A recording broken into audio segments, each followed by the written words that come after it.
Good evening, and I just want to say thank you. I want to say thank you to each and every one of you for allowing my company, CSX, to be involved as Friends of National Service. John Patelli and I, my colleague, are here tonight to tell you a couple of things. That one, we're very proud that our company has been a sponsor of this event. Our company has been investing in national service programs for over 25 years. And it's an honor for me to work for a company. Thank you. Thank you. It's an honor to work for a company that believes supporting national service is one of the best ways we can engage in the towns and communities where our employees live, work, and lead. National service programs are a great way for CSX to match the vital federal investment and grow effective solutions to persistent social challenges. But on a personal note, I'm also blessed to be able to share this evening in these moments in history with, among others, my 14-year-old daughter, Karis, who's here tonight, and my 95-year-old mother who lives in North Carolina. And I tell you that because my mother taught me that it is a privilege to serve.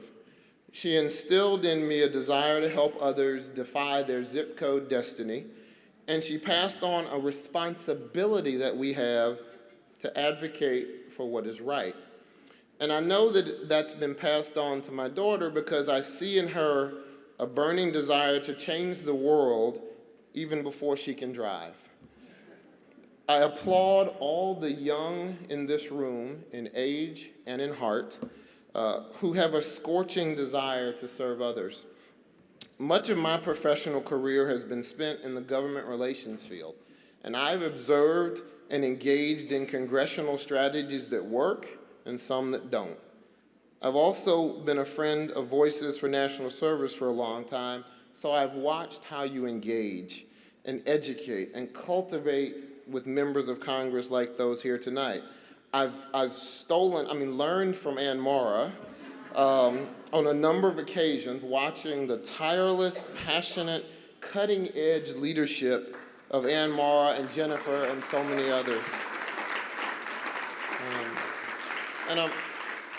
And I'm glad you clapped, because I really do think that you should give yourselves a pat on the back because you're doing a masterful job. You look at all the honorees who've been here tonight. They represent a vast spectrum of today's ideology, but they all understand the lasting impact that sustained investment in national service makes. The impressive bipartisan support is a direct result of many of the people in this room. So tonight we celebrate our award winners, but tomorrow we roll up our sleeves. We engage members and staff to deepen the bench of national service champions. We need to introduce more leaders like Senator Coons and Senator Blunt and Rosa DeLorio and Jackie Walorski and so many others that support AmeriCorps, but to the importance of what we do for AmeriCorps and for Senior Corps. At a time when Congress has so many competing priorities, it's important we keep showing up and showing impact. We can be humble about our service, but we can't be humble about the generational impact that the investment has on the ground in our local communities. And I want to take one moment to recognize Black History Month and tell you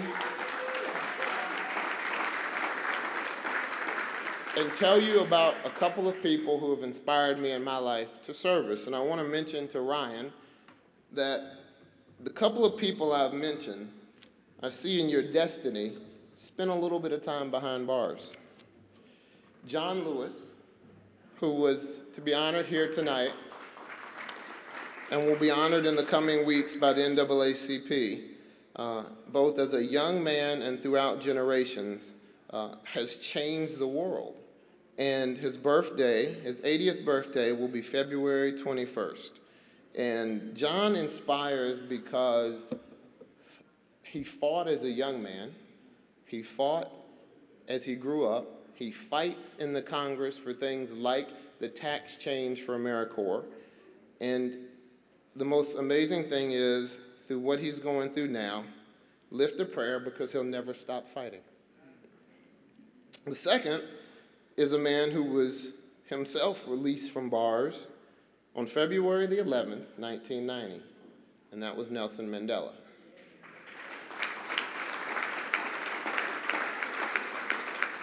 And he said, "There is no passion to be found playing small, in settling for a life that is less than one you are capable of living." So I would like to again thank you for the opportunity to be here. I would like to challenge you in the days ahead and the months ahead and the years ahead to not leave behind that passion, to not live small, to settle for nothing less than you are capable of living. And if we all do that together, then national service will become commonplace. Thank you very much, and good evening.